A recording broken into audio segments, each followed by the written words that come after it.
ભચાઉમાં ચોખાની આડમાં દારૂની હેરાફેરી પકડી પાડતી લોકલ ક્રાઇમ બ્રાન્ચ પૂર્વ કચ્છએ ભચાઉ વિસ્તારમાં મોટી કાર્યવાહી કરીને ચોખાના કટ્ટા નીચે છુપાવવામાં આવેલ અંદાજે 28 લાખ રૂપિયા 80,000નો વિદેશી દારૂ ઝડપી પાડ્યો હતો।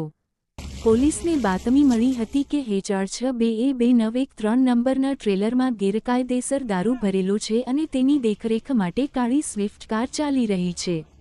ત્યારબાદ LCB ટીમે ભચાઉ સામખિયાળી નેશનલ હાઈવે પર રંગલા પંજાબ હોટલ નજીક ટ્રેલર અને કારને રોકી તપાસ કરતા ચોખાના કટ્ટા નીચે 4800 બોટલ વિદેશી દારૂ મળી આવ્યો હતો। પોલીસે ઝડપી પાડેલ મુદ્દામાલ 4800 દારૂની બોટલો, એક સ્વિફ્ટ કાર, એક ટ્રેલર, મોબાઈલ ફોન, ચોખાની બેગો મળીને કુલ રૂપિયા 1 કરોડ 1 લાખથી વધુનો મુદ્દામાલ કબજે કર્યો। આ કેસમાં 5 આરોપીઓની ધરપકડ કરવામાં આવી છે જ્યારે કેટલાક આરોપીઓ ફરાર હોવાનું જણાવાયું છે। ફરાર આરોપીઓમાં પ્રદીપ ઉર્ફે દીપુ રામમહેર જાટ અને ધર્મેન્દ્ર હરભાણ ચૌધરી જેવા નામો સામેલ છે, જેમના વિરુદ્ધ અગાઉ પણ પ્રોહિબિશન અને અન્ય ગુનાઓ નોંધાયેલા હોવાનું પોલીસે જણાવ્યું છે। આ કાર્યવાહી પાય JM વાળા, સાઈ DG પટેલ અને LCB સ્ટાફ દ્વારા કરવામાં